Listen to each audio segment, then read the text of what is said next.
Hey everyone, welcome back to another episode of Ville Chillin' Podcast, part of the Villain ENT Network. My name is Jack. My name is Aaron. Today is going to be the first of our monthly themed episodes. We're going to try to drop on the first Sunday of every month. Just an episode to kind of follow a specific theme instead of just do our usual babbling, I guess. So this month we're going to bring you an episode based on tech and gaming. And so that's what we're focused on today. Before we get into that, how was your weekend, bro? Did you do anything cool? We didn't do a lot this weekend. We went to the library. We had to get some things printed for stepson. He's about to start school. We had an orientation thing. That was about it. What about you? What did you do this weekend? Same old same. Pretty much just played video games, got a couple new games, Kingdom Come Deliverance and Fable. Fable's kind of a throwback to being a teenager, so Nostalgia. Yeah. But other than that, got new internet installed, went from Spectrum to AT&T Fiber. So went from 100 down, 10 up to 500 down, 500 up. Wow. So it's pretty insane how much easier it is to upload the shows now. It goes much faster.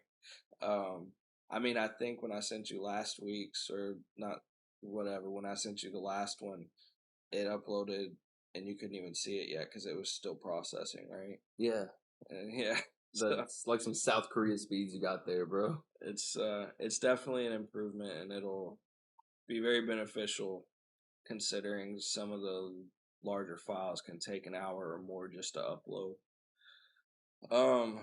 Other than that, I got Premiere Pro, started doing some work in that, and just trying to learn more to help make the show grow, make the show better.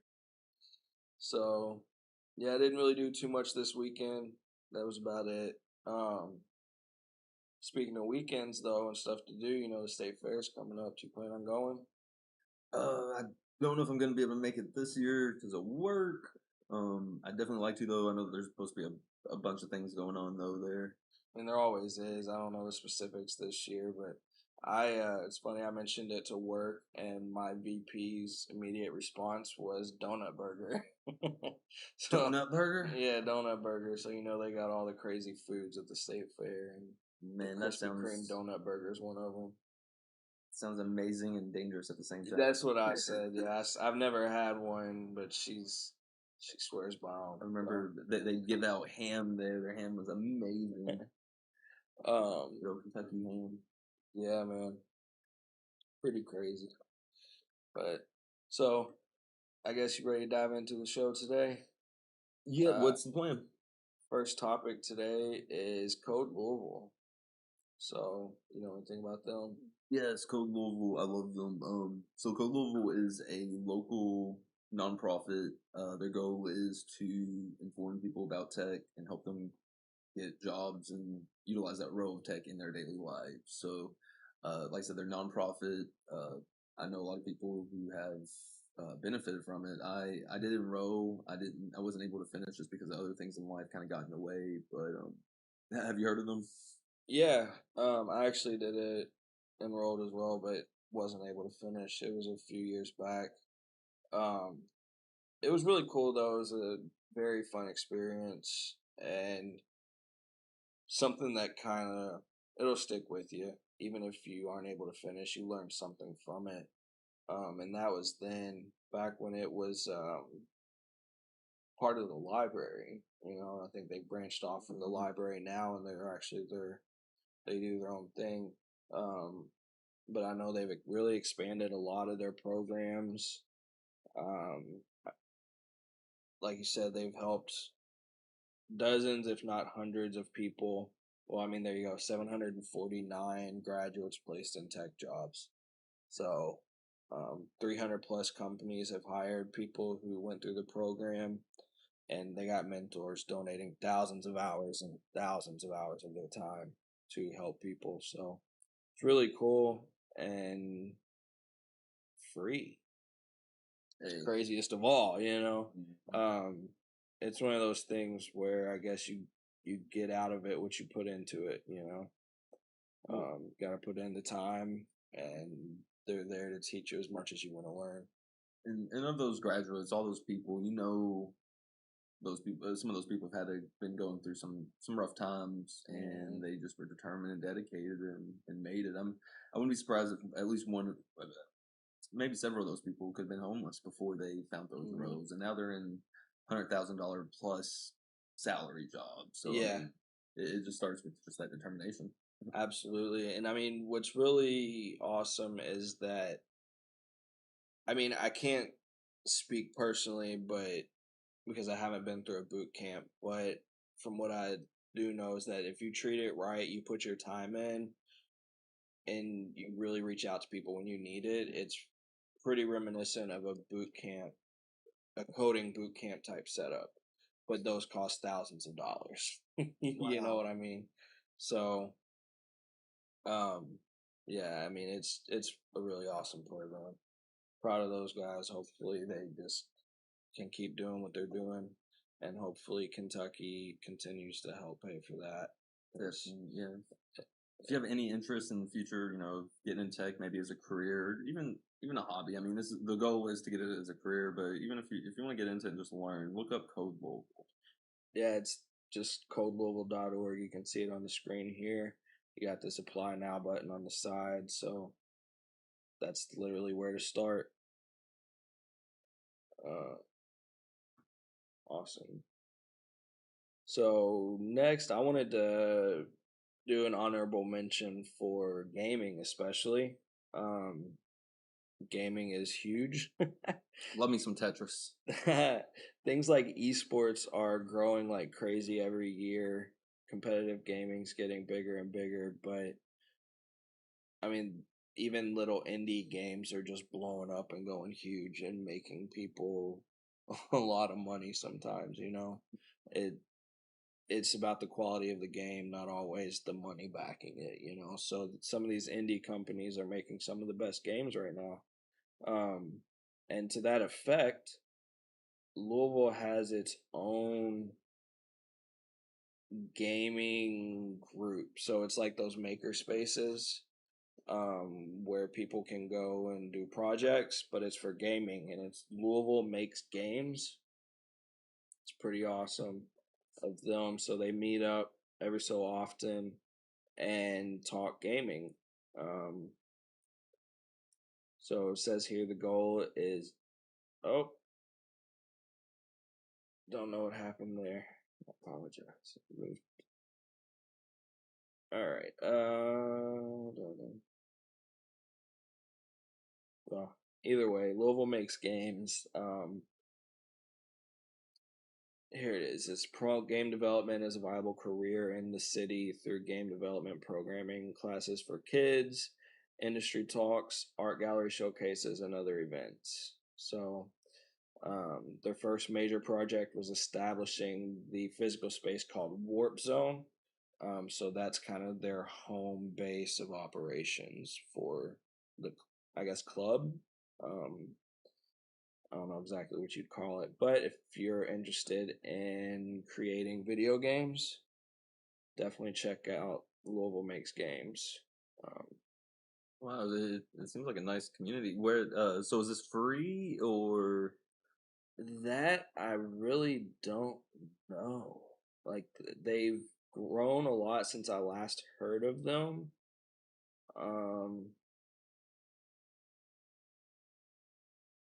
Education for kids. I mean, they don't really have too much information on here. Probably have to contact them. It looks like it's a nonprofit though. They do private tutoring. I'm really not sure. okay? So if you're They don't interested, mention price. just So, reach out to them, and they'll have more yeah. information for you as far as the pricing, if there is any. I But think from what I'm seeing, it looks like it's some of the meetings and stuff's free, but if you want to occupy more of like the space, the warp zone, it looks like there might be a fee to have 24-hour access. gotcha. So, So you can go to the meetings as a guest, but and I mean that makes sense because if they're hosting a whole space, they're paying for equipment and stuff, so That's what it is. Yeah. they got to be able to cover their overhead. Yeah, lights cost money. But they're there for advice, and they're there to talk to people and help teach, because that's their main goal and their main mission. So, what kind of games are they focusing on? I think they do a little bit of everything, man, from video games to tabletop games. It's literally just game creation. I definitely know they do video games though, like for various consoles, um, mobile, PC, Xbox, just indie style basic games. Unless you want to expand it further than that, but I mean it's just pretty awesome to see something like this in our community. Um, and then here it says their workshops cover disciplines of game development, including coding, so definitely video games, story, art and animation, music and sound, and actual game design. So it's pretty cool. I wouldn't be surprised if one of those developers got their start at Code Louisville too. That'd be interesting to reach out to and see. Yeah, or I mean they're probably at least involved as mentors in some way.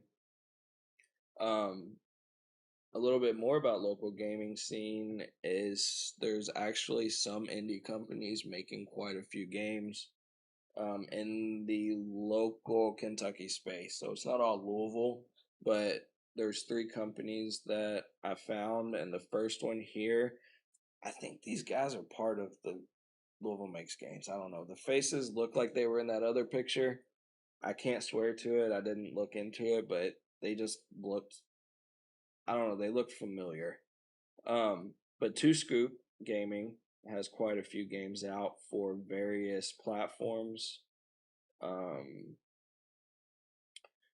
So based out of Louisville, they have 3 major releases: Kickbot, Scurry, and Cyrush, and they're working on another Kickbot game. They've done, so cross-platform iOS, Android, Web, Linux, Mac, Windows. So basically mobile games, at least those main ones are. But here's a whole list of the various different games that they've done. And so that's one indie company here in Louisville. Another one is HitSense Gaming, or hitsense.com, I guess.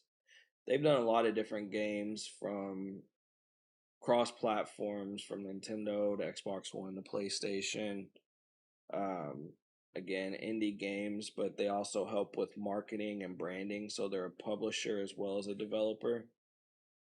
And some of the games that they've done here, I haven't played any of these. The only one I recognize, or would even recognize, I can tell you, was I think there was, what was it at? Oh, there's a Godfather game there, and I never played it. I just know what the Godfather is. So, but that's another company. I forget exactly where they're based. Bowling Green. Bowling Green, Kentucky. That's awesome. When I think Bowling Green, I don't think gaming, right? Yeah, that's awesome. So it is really cool to see them, to see that Kentucky really is expanding in that area, because it's not exactly what we're known for in Kentucky. Yeah. One final one is a Lexington-based gaming company, Frog Dice. Looks like they also do some mostly like mobile type gaming. But they have quite a few games here. Looks like RPG style, or almost like a Candy Crush style game. This is a turn-based combat game, Threshold, or Stash.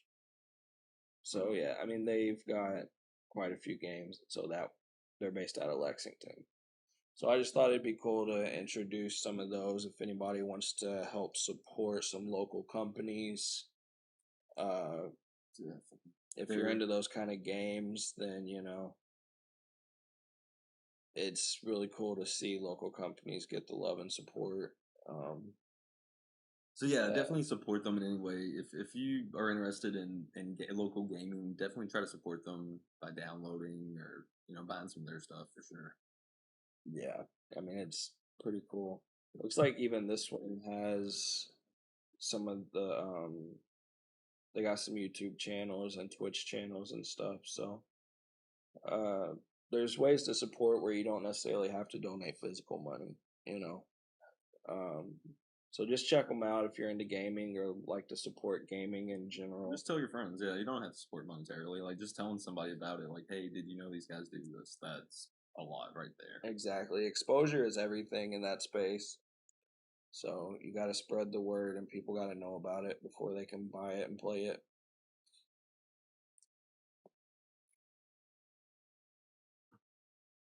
So yeah, dude, tech affects everything, man.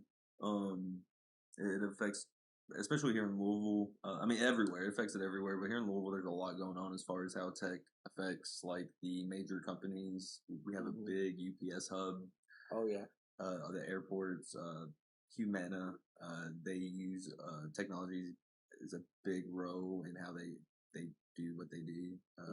General Electric. Yeah, I mean the medical side of things is huge too because you have to keep all those records. You know, you got everything from database to front end users having to look up records to back end users and management, data management, privacy concerns, security concerns. All those companies have to worry about those aspects of their customers and clients' information. Yeah, it's not Silicon Valley here, but I mean, there's definitely things happening. The medical U of L is one of the top hospitals in the world. They've done things that nobody else has done in the medical field. They've saved so many lives by doing procedures like I said that nobody else has ever done. Like they had the first heart transplant, I believe the first hand transplant. I forget which else, but the list there's a whole list. And I get a chance just to look it up. U of L. The schools here they're really utilizing tech, and I'm sure all schools are, but here they're utilizing Google a Google platform where you can keep track of the students' goals and what they're achieving and their daily tasks. So, you know, when the kid gets home, you're not like, hey, what did you do today? What's your goals today? Did you achieve your goals? And you can see what they've done. And this is all through tech, so it's really cool there. Is that through like tablet or laptop or? Yes, it's much like the gaming. Everything's cross-platform now, so you can find it on your computer, you can find it on his tablet, on their tablet, on your phone. Constantly being connected. It's just really cool how technology has done that. There's no more changing your grade before you get home with the report card, dude. Man, we had it lucky, dude. Like that was I was a straight A student, you know. I mean, according to what the parents saw, you know. Yeah, man. We had to be crafty, but in different ways. It wasn't F's to A's every day. Right. Their craftiness wasn't always with the best of intentions or the most benefit to society. Whereas now, tech really helps redirect that. You know, you have to, even just using technology. Like it's crazy how much my 3-year-old can use a phone, a tablet. Like she's really starting to use a mouse and stuff now. She loves Paint. You just open up Paint on Microsoft and she has a blast. Man. So it helps with their motor skills and stuff. It's just really cool how that helps them advance. Yeah, it's a lot. It's really awesome. And I mean, weren't you saying something before we started about the 3D printing going on in Louisville? Oh yeah. I forget over at the Louisville libraries they have a make it creative make it place. Yeah, they have the make it spaces. They're really cool. With that they have a 3D printer at some of these spaces, and the family went out and my stepson he made this cool little sculpture, like this little statue of like a head. I don't know if it was from a document that they had available that he was able to print, or if it's something he designed his own. I forget, but it was really cool. It was free. Yeah. Just whenever you get a chance, just look up some of those the local libraries, and they'll have it listed whether or not they have those 3D printers available. Yeah, that's really awesome. I'm scrolling through here, and it looks like they really have a lot of different stuff depending on where you go. I saw the turntables, so that caught my eye. One of them has a AV studio with full recording booth and audio equipment. At the library. At the Northeast Regional. So see here that they have audio equipment where you can record. Yeah. So that's amazing. That's awesome, man. The libraries in this day and age don't get enough credit. You know, people used to know more about libraries and the events going on, the things they had going on, because how did you get the information for your school reports? You know, when we had to do research papers in school, other than just changing our grade, we we had to go to the library to actually research. You know, we had to go to the library to find that information. And while you're there, the librarians are handing you flyers and stuff like, hey, we got this going on, or they got big banners, you know. Nobody goes to libraries anymore. We spent a lot of time in libraries. Love the library. Believe it or not, it was kind of like Google before Google, too. Facts, dude. Like, if you needed help researching something, you went to a librarian. At least I did.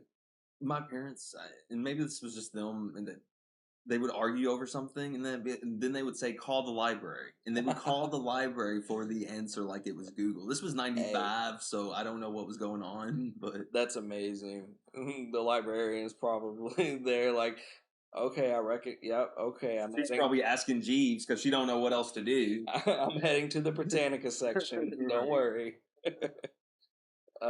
No, libraries really don't get enough. I saw a post on Reddit recently, actually, and I think it's been around a while. I've seen it before, but it came up again where somebody tweeted and they were like, man, libraries don't get enough credit. I was at a random library in Alaska reading a random local folklore book and couldn't remember anything about most of it except the main plot. He said all I did was call up the librarian, and within 15 minutes, I had full details in my email.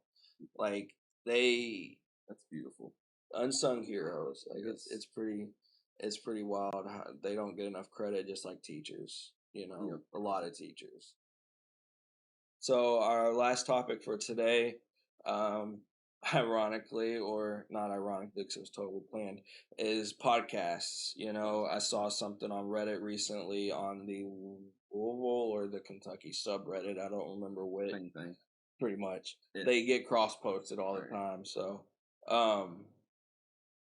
on like July 22nd or something like that, I believe, 100 years ago, the first radio station opened in Kentucky, and it was like WHAS Louisville or WOKY Louisville, or one of those like news radios. But 100 years later, you know, while they were able to reach who knows how many people really, because I mean, radios were the main form of entertainment, but you know, there were plenty of people out where radio towers didn't reach, or, you know, different things. And now here we are talking to all of you, whoever decides to watch at any moment or point in time that you could want to.